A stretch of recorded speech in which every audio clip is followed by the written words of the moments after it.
जहां बेशुमार पत्थर पड़े हुए थे। मैंने एक पत्थर उठाया, लेकिन उसके वजन से मुताज्जुब हो गया। वो बहुत हल्का था। तब मुझ पर उसका राज खुला। वो इंसानी खोपड़ी थी और किसी सांप को कुचलने के लिए कारआमद नहीं थी। मैंने उसे फेंक दिया और उस जैसे दूसरे पत्थरों पर गौर करने लगा। तब मुझे बूढ़े शैतान की कारकर्दगी का पता चला। यकीनन उसने अपने बेशुमार दुश्मन इस खौफनाक कार में गिराए थे, जिनके खुश्क आज़ा यहाँ बिखरे हुए थे। मेरे इर्द गिर्द बेशुमार सांप लहरा रहे थे। न जाने क्यों उन्होंने अभी तक मेरे ऊपर हमला करने की जुर्रत नहीं की थी। तब प्रोफेसर मैंने तलाश करके एक वजनी पत्थर उठाया और सांपों के एक गोल पर दे मारा। लातादाद फुनकारें गूंज उठी। बहुत से सांप पत्थर के नीचे आकर कुचले गए और फिर मैं सांपों को कुचलने का दिलचस्प खेल खेलने लगा। मैंने ताक ताक कर उन्हें निशाना बनाया और बिलाखिर सांप भी बिफर गए। उन्होंने इंतकाम का नारा बुलंद किया और इज्तिमाई हैसियत में मुझसे आन निपटे। उनकी तादाद बेशुमार थी। वो मेरी पिंडलियों, गर्दन और जिस्म के दूसरे खुले हुए हिस्सों में मुंह मार रहे थे। इस तरह मैं परेशान हो गया था और उन्हें अपने जिस्म से नोच कर हलाक करने में मसरूफ हो गया था। इस काम में काफी वक्त गुजर गया। सांपों की तादाद इतनी थी कि मुझे इन्हें हलाक करने में काफी दुश्वारियों का सामना करना पड़ रहा था। अभी मैं अपने काम में मसरूफ था कि तवील व अरीज गार के एक सम से एक गिड़गिड़ाहट सुनाई थी। शायद कोई चट्टान चकाचौंध रही थी। मैंने अपने जिस्म से लिपटे हुए आखिरी सांप को खुद से छुड़ाकर एक तरफ फेंक दिया और उस गार की तरफ देखने लगा, जहां से अब एक रोशनी नमूदार हो रही थी। रोशनी फैलती गई और अब ये पुरस्कार गार पूरी तरह रोशन हो चुका था। तब मुझे बूढ़े कहानी आजम का शैतानी चेहरा नजर आया। उसकी सुर्ख आंखें अंदर के माहौल का जायजा ले रही थी, जो रोशनी में वाजे हो गया था। और फिर उसके मुंह से हैरत की एक आवाज निकली, इस्लाह, क्या तू जिंदा है?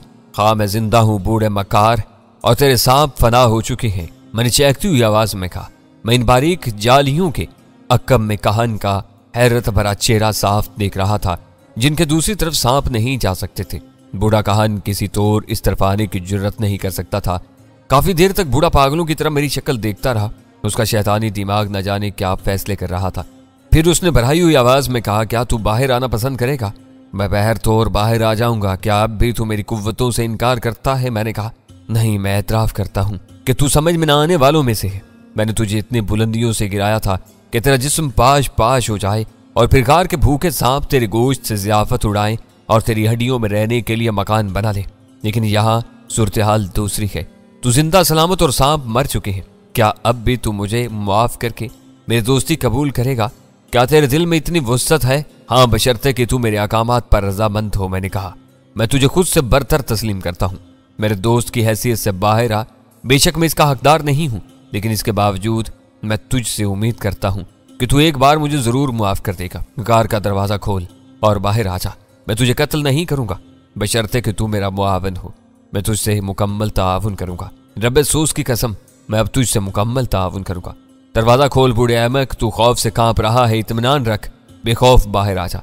मैं तुझे कत्ल नहीं करूंगा। मैंने बूढ़े कहानी आजम के लरजते हुए जिस्म को देखकर हंसते हुए कहा, और कहानी आजम ने कोई गार की जाली ने रास्ता छोड़ दिया और मैं उससे दूसरी तरफ निकल आया। मेरे गुस्ल का बंदोबस्त कर। तेरे जहरीले सांप मेरे जिस्म पर गिलाजत बखेर चुके हैं। मैं इस गिलाजत से निजात पाना चाहता हूं। मैंने कहा, आ मेरे साथ आ, बूढ़े ने कहा, और फिर उसने एक मशल हाथ में उठा ली और मेरे आगे आगे चल पड़ा। वो ऊपर जाने वाली सीढ़ियां तय कर रहा था। सीढ़ियां कई 100 की तादाद में थीं, जिन्हें तय करने में बहुत वक्त सरफ हुआ। इनका इख्तिताम एक बहुत बड़े कमरे में हुआ था, जिसकी फिजा अजीब थी। न जाने इस बूढ़े ने यहाँ कैसा शैतानी कारखाना फैला रखा था। बिलाशुबा बेहद पुरस्रार इंसान था। बूढ़े ने इस कमरे का दरवाजा खोला और बाहर निकला। फिर वो एक दूसरे कमरे के दरवाजे से अंदर दाखिल हुआ और सामने ये खूबसूरत हौस नजर आने लगा। गुस्ल कर ले, क्या मैं तेरे लिए लिबास का बंदोबस्त करूं? क्या ये कोई नई आजमाइश है? मैंने हौज की तरफ इशारा करके मुस्कुराते हुए पूछा। नहीं, अब मैं खुद में ऐसी जुर्रत नहीं पाता। तो मुझे अपना दोस्त, अपना वफादार पाएगा। बूढ़े ने गर्दन झुकाते हुए कहा और मैंने हंसते हुए हौज में छलांग लगा दी। बूढ़े ने मेरे लिए खूबसूरत लिबास का इंतजाम किया था। ये शायद माबद का दूसरा दर्जा था और यहाँ आम इंसानों को आने की इजाजत न थी, क्योंकि बजाते खुद मेरे लिए लिबास लाया था। बहरहाल ठंडे और शीरी पानी से गुस्ल करके मैं बाहर निकल आया। कमरे के दरवाजे पर बूढ़ा मेरा मुंतजिर था। उसके हवास पूरी तरह दुरुस्त हो गए थे और अब शायद वो मेरे साथ किसी चालाकी पर आमादा नहीं था। आओ, इस दुनिया के हैरत अंगेज इंसान, मेरा तमाम तजर्बा तेरी शख्सियत को समझने से कासिर है। ता जाने तू कौन है, क्या है, मैं तेरे बारे में सब कुछ जानने का ख्वाहिशमंद हूँ, उसने कहा और मैं मुस्कुराता हुआ उसके साथ चलता रहा। फिर वो मुझे लेकर एक और कमरे में दाखिल हो गया। यहाँ अनवाओ अक़साम के फल वगैरह चुने हुए थे। बूढ़ा इस साबनूसी मेज के गिर्द पड़ी हुई कुर्सियों में से एक कुर्सी पर बैठ गया। मैं भी ऐन उसके सामने बैठ गया। क्या तूने दिल के खलूस से मुझे माफ कर दिया? बूढ़े ने पूछा। तू बेहद अहमक मालूम होता है काहन। तूने मेरे साथ कौन सी भलाई की है जो मैं इतनी जल्दी से तेरी तरफ से दिल साफ कर लूंगा? हाँ, तेरा आइंदा रवैया तेरे बारे में फैसला करेगा, मैंने साफ कोई से कहा। मेरी यह बात भी उम्मीद अफसा है। मुझे बता, मैं तेरा एतमाद किस तरह हासिल करूं? मेरी हर बात का सच जवाब देकर मैंने फल उठाकर उसे दांतों से कतरते हुए कहा, मुझे मंजूर है। तब तो मुझे बता, तू मुझे आमन का नुमाइंदा समझने से क्यों इनकार करता है, जबकि तूने इससे पहले अपने लोगों से इसकी पेशन गोई की? मैंने कहा और बूढ़े की गर्दन झुकी। उसकी पेशानी पर तफक्कुर की शिकने पड़ गई। अगर तू बुरा ना महसूस करे तो इससे कबल मैं तुझसे एक सवाल करूं।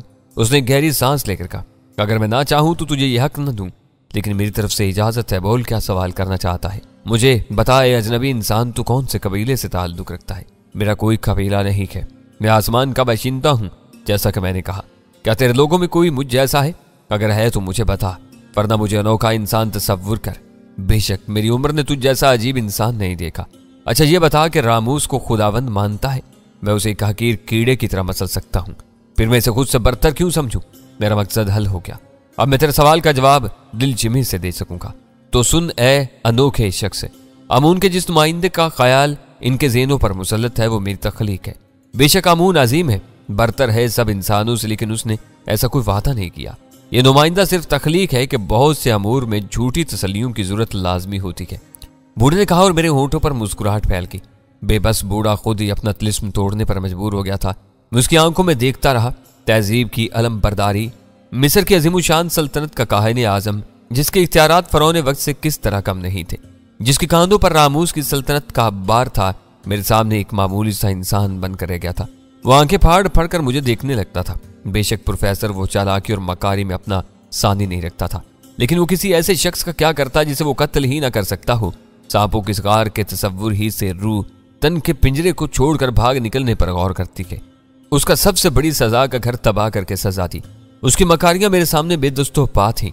तूने आमून के नुमाइंदे का किरदार क्यों तकलीफ किया था? अपने बका के लिए। फरौन चाहरम मुझसे नहीं है, इसका ताल्लुक मेरे कबीले से भी नहीं है, लेकिन वो दिल से मेरी कुव्वतों का कायल है। उसकी खुदाई बरकरार रखने के लिए मुझे बहुत सी रवायतें फैलानी पड़ती हैं। बूढ़े ने जवाब दिया, लोगों ने मुझे आमून का नुमाइंदा तस्लीम कर लिया, लेकिन तूने मुझे कत्ल करने की कोशिश की। अगर मैं हलाक हो जाता तो क्या तू इससे बाज पुरस न होती? उसे बाज पुरस न कहो। हाँ, लोगों को मुतमईन करने के लिए मैंने यह जरूर बताता कि काहिन आजम की आंखें हमेशा खुली रहती हैं। वो नेकी बदी को पहचानने की एहलियत रखता है और झूठे इंसान को अब आमून ने मौत की नींद सुला दिया। बाज पुरस करने की हिम्मत यहाँ कोई नहीं रखता। मुजस्मे का क्या राज है? मैंने पूछा। वो भी एक माहिर संग तराश ने तराशा है और मिस्र के लोग उसके जागने के मुंतजिर हैं। फरौन के खोए हुए इक्तदार या सालमूस के गिरते हुए वकार को सहारा देने के लिए इसका वजूद जरूरी था। सो इसकी जगह वो हर शख्स ले सकता था जो मेरा वफादार होता। मैंने बूढ़े मकार की तमाम मकारियों से वाकिफ होते हुए कहा, मैं जानता था बूढ़ा मेरे हाथों बेबस है। वो मेरी कुव्वत तस्लीम कर चुका है। ये जान चुका है कि मैं उसके इक्तदार की जड़ें हिला सकता हूँ। वो मेरा बाल बीका नहीं कर सकता।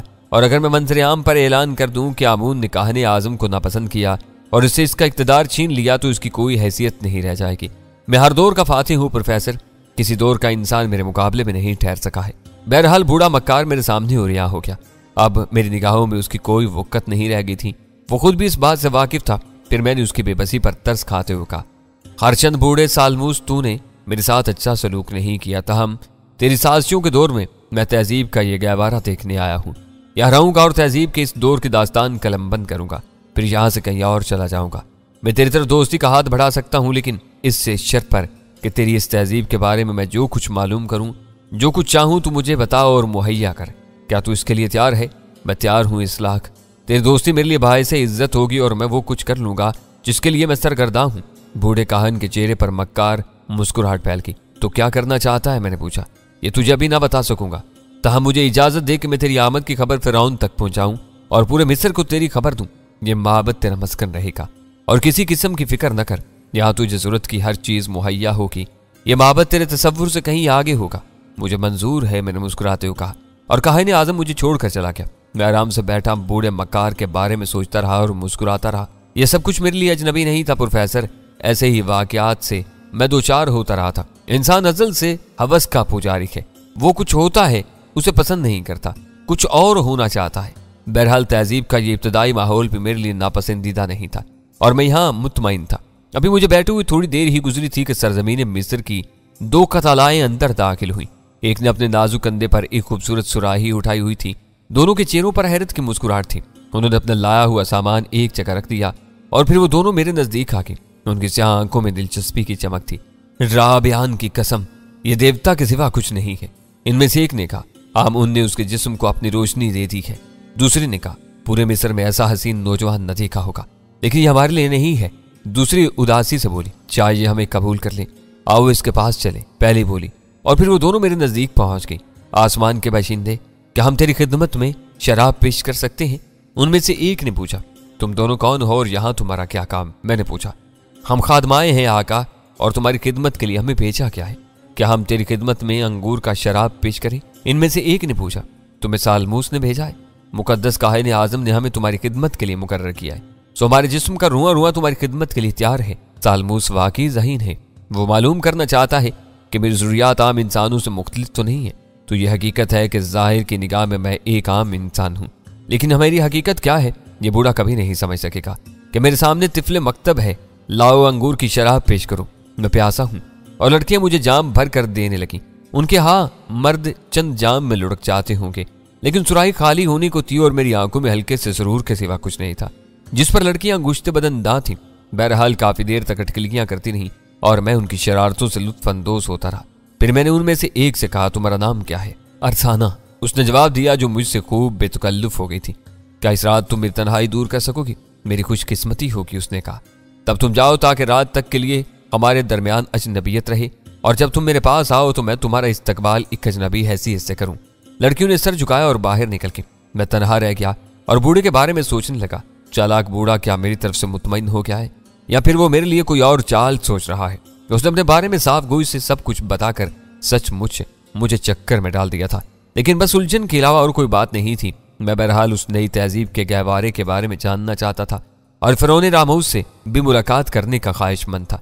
मैं तुम्हें बता चुका हूँ प्रोफेसर कि उसके बाद से मैंने अपनी फितरत बदल दी थी। मैं अदवार के इंसानों की फलाह की खातिर अब सिर्फ अपनी मालूमात के लिए काम करना चाहता था।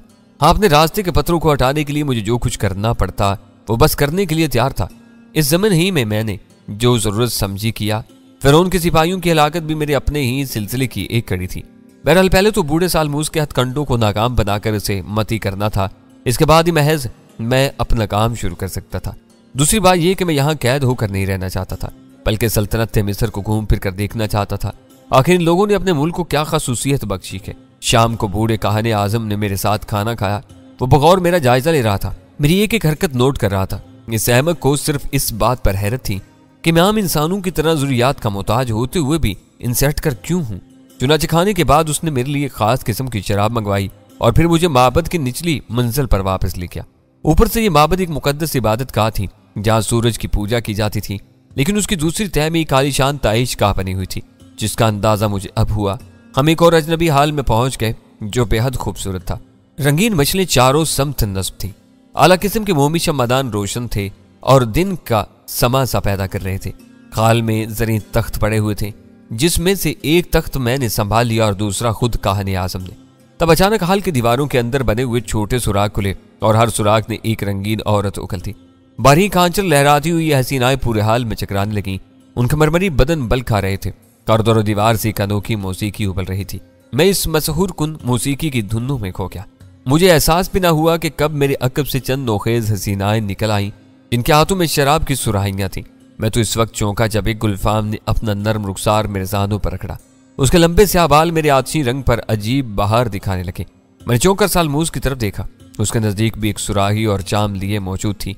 मेरे होठों पर मुस्कुराहट फैल गई। तो फिरौन के मुकद्दस माबद का सही मसरफ ये है, मैंने दिल ही दिल में मुस्कुराते हुए कहा। बहरहाल ये मनाजर मेरे लिए अजनबी नहीं थे, इसलिए मैंने उनसे लुत्फानंदोज होने का फैसला कर लिया। लड़की ने मेरी आंखों में नरमी देखी तो मुस्कुराती हुई उठ गई। फिर उसने खुश रंग शराब का एक जाम मुझे पेश किया और मैंने जाम उसके हाथों से लेकर होंठों से लगा दिया। शराब का पैमाना हल्क में उंडेल कर मैंने उसे वापस कर दिया और दोबारा उसे लबरेज करने लगी। रकासाएं हसीन रक्स पेश कर रही थी, उनके जिस्म की हर जुम्बिश ज़हन पर सरूर तारी कर रही थी। मैंने सालमूस की तरफ देखा, वो मेरी तरफ निगरान था। मेरी साथी लड़की शायद मेरे इशारे की मुंतजिर थी। मैंने मुस्कुराते उसे देखा और फिर शराब का जाम तलब किया। उसने जाम भर के मेरे हाथ में थमा दिया, लेकिन इस बार मैंने उसकी कमर में हाथ डालकर उसे अपने जानों पर गिरा लिया और वह हंसती हुई मेरी आगोश में समा गई। मैंने उसके खुले हुए मुंह में शराब उंडेल दी। शराब के चंद कतरे ही उसके हल्के में उतरे होंगे कि बाकी शराब उसकी गर्दन और सीने पर बहकी। लेकिन अचानक मैंने महसूस किया कि लड़की लुत्फ अंदोज नहीं हो रही, बल्कि शायद मेरी गिरफ्त से निकलना चाहती थी। मैंने तहय्युर खेज अंदाज मुझे छोड़ दिया। लड़की की आंखें फटी हुई थी, उसके दोनों हाथ अपनी गर्दन पकड़े हुए थे और फिर वो मेरी गिरफ्त से मचल कर नीचे गिरी और तड़पने लगी। ड्रग्स रुक गया। तड़पती हुई लड़की कई बार जोर से उछली और फिर साकत हो गई। उसका चेहरा भयानक अंदाज में स्याह हो गया था। इससे कबल कि मैं वाक़े पर गौर करूं, अचानक सांस जोर जोर से बजने लगी और फिर 4 देवकामत इंसान कई फुट ऊंची छलांगे लगाते हुए आ गए। उनके हाथों में बरहना शमशीरें थी और उनके लिबास अजीब वसा के थे। वो बर्क की तरह कूदती तलवारें हलाते हुए रक्स करने लगे। बिलाशुबा उनके जिस्म से माप की माने थी। उन पर निगाह जमाना मुश्किल था। तेज धारी वाली तलवारों को वो इस तरह घुमा रहे थे कि वो उनके हाथों में मालूम ही नहीं होती थी। मैं वक्ती तौर पर उनकी तरफ मुतवज्जा हो गया था, लेकिन मेरी तवज्जा सामने पड़ी हुई मुर्दा लड़की पर ही थी। मैं उसकी मौत के असबाब पर गौर कर रहा था और असबाब मेरी समझ में आ गए थे। बेशक ये उस शैतान सिफ्त बूढ़े की दूसरी हरकत थी जो मेरी जान लेने के लिए थी। शराब में कोई कातिल जहर शामिल किया गया था जिसे मैं पीता रहा था। जहर मुझे तो नुकसान नहीं पहुंचा सका था, लेकिन उसके चंद कतरे ही उस कमजोर लड़की के लिए काफी थे। और यह कारनामा बूढ़े सालमूस के अलावा किसका हो सकता था। लेकिन बात यहीं तक महदूद न रही। बूढ़े ने नहायत मुनासिब इंतजामात किए थे। उन देवकावत इंसानों के तूफानी रक्स की वजह मैं उस वक्त समझा जब वो रक्स करते और ऊंची ऊंची छलांगे लगाते हुए मेरे चारों तरफ बिखर गए और फिर उनकी चमकदार तलवारें बर्क की तरह कूद कर मेरी तरफ लपकीं और खटाखट मेरे जिस्म से टकरा कर कुंद हो गईं। इस अनोखे वाक़े पर वो हैरान रह गए। ये बर्कपाश तलवारें तो दरख्त के मोटे तनों को काटने की कुव्वत रखती थी, लेकिन मेरे जिस्म पर वो नाकार आ रही थी। इन्हें एहसास था कि इनका रुकना क़यामत है। अगर मैं उठ गया तो शायद मैं उन्हें नुकसान पहुंचाने में कामयाब हो जाऊं। इसलिए उन्होंने पहले हमले की नाकामी के बाद दूसरा हमला किया और इस बार भी उनका हश्र पहले से मुख्तलिफ न था। रकासाएं उछल कर किनारों पर चली गई थी। काहने आजम अपने तख्त पर सिमट गया था और फटी फटी निगाहों से मेरी तरफ देख रहा था। तब मैंने एक रकासा को पकड़कर सर से बुलंद किया और फिर जमीन पर दे मारा। उसके बाद मैंने हंसते हुए काहने आजम से कहा, मुकद्दस काहने आजम, मेरा ख्याल है ये रक्स खासा दिलचस्प था, लेकिन क्या अब इसका खात्मा मुमकिन नहीं है? रुक जाओ ऐ बदनसीब इंसानों, रुक जाओ। तुमने अब आमून के माबद में खून बहाने की कोशिश की है। मैं तुम्हारी लाशें स्याह दल दल में फेंकवा दूंगा। रुक जाओ। और फिर उसने एक तरफ लटका हुआ एक बड़ा सा पीतल का तबाक हथौड़ी से बजाया और 10 मुसल्ला आदमी अंदर दाखिल हो गए। ले जाओ इन मौत के हरकारों को, ले जाओ इन बदनसीब इंसानों को जिंदान में डाल दो और इनसे मालूम करो कि किसने इन्हें इस जलील काम पर उकसाया था। मैं इनके खानदान के किसी फर्द को माफ नहीं करूंगा। और उठाओ इस जलील रकासा की लाश। इसने आमून के बेटे को जहर पिला देने की कोशिश की है, लेकिन खुद इसका शिकार होगी। अपनी दोनों कोशिशों की नाकामी के बाद काहने आजम सालमूस बुरी तरह बुखला गया था और उसने अहमकाना बहाने शुरू कर दिए थे। वो जाहिर करना चाहता था कि उसे इन मामलात के बारे में कुछ इल्म नहीं है, ये किसी और ही का काम है। उसके आदमी रकासों को धकेलते हुए ले गए और वो खुद मेरे पास दौड़ा चलाया। तू महफूज है ना सूरज के बेटे? तुझे कोई तकलीफ तो नहीं हुई? तूने सांपों के गड़े में देख लिया था सालमूस। तेरे सांप भी मुझे नुकसान नहीं पहुंचा सके थे और अब भी तूने दोबारा देखा। जहरीली शराब की सुराही मैंने खाली कर दिया और तेरे हरकारों की तलवारें मेरे जिस्म पर नाकारा है। बदयांती छोड़, मुझे बता तू क्या चाहता है। बूढ़े की आंखें झपक गईं। उसने कई मिनट गर्दन झुकाए रखी और फिर बोला, बिलाशुबा तू अजीम है आमून के बेटे। आखिर मैं तेरे ऊपर ईमान ले आया। सुन ए मुकद्दस देवता, सुन ए नाकाबिल तस्खीर इंसान, मैं तुझे बता चुका हूँ। वो रुका और फिर उसने ताली बजाकर सबको चले जाने के लिए कहा और थोड़ी देर में हाल खाली हो गया। मैं तुझे बता चुका हूँ। वो चारों तरफ देखते हुए बोला, क्या आमून का हरकारा मेरी इख्तरा थी, लेकिन मुकद्दस नकूश में उसकी निशानियां जरूर मिलती हैं। लेकिन मैं अंदाजा लगाना चाहता था कि क्या तू वही है कि जहर मिला शराब जिसके लिए बेकार है? क्या तू वही है जिसकी मौत जमीन के नाबकारों के बस में नहीं है? और मैंने हंसते हुए कहा, गोया तुझे अब भी मेरे ऊपर यकीन नहीं आया। ठीक है, तू कोशिश करता रहे, तेरे तमाम हरबे मेरे ऊपर नाकाम रहेंगे। हाँ, तेरी चालाकियों पर मेरे दिल में नफरत बढ़ती जाएगी और फिर जब तेरी हरकतों से उकता जाऊंगा तुझे कुत्ते की मौत मार दूंगा। आह, क्या तुझे मेरे ऊपर यकीन नहीं आया सूरज के बेटे? आह, क्या यह बदनसीब राहब अपनी आवाज को बैठा है? बूढ़े ने गमो अंदो भरे लहजे में कहा, बस बस मजीद बकवास न कर, मैं सोना चाहता हूँ। और हाँ, तेरी एक खादमा ने मेरे साथ रात गुजारने का वादा किया है, इसे मेरी खलवत में भेज दे। मैंने कहा और दरवाजे की तरफ बढ़ गया। बूढ़े के चेहरे पर नाकामी के आसार साफ नजर आ रहे थे। उसने मुझे रोकने की कोशिश भी नहीं की और मैं अपनी आरामगाह में वापस आ गया। चालाक बूढ़े पर गुस्सा भी आ रहा था और हंसी भी। बिलाशुबा उस मकार शैतान ने नित नए हथकंडों से हुकूमत मिस्र को जकड़ लिया होगा। उसकी साजिशें लोगों के लिए वबाले जान हो गई होगी, लेकिन बहरहाल इस बार वो फंस गया था। अगर उसने मेरे सामने हथियार न डाले तो फिर उसके खिलाफ कुछ करना ही होगा। मैं आराम करने लेट गया। मुझे अरसाना का इंतजार था और ये इंतजार तवील साबित न हुआ। खुशबुओं में बसी हुई अरसाना मेरे पास आ गई। उसके जिस्म पर मोतियों का हसीन लिबास था, जिस उसका मरमरी जिस्म छलक रहा था। उसकी आंखों में दावत थी और मैंने बेताबी से उस दावत को कबूल कर लिया। फिर जब वो मेरे सीने पर सर रख के निढाल हुई तो मैंने उससे पूछा, सालबोस ने तुम्हें कौन से तीरों से आरास्ता किया है? मैं समझी नहीं आमून के बेटे, मैं कुछ नहीं समझी, अरसाना ने ताज्जुब से कहा।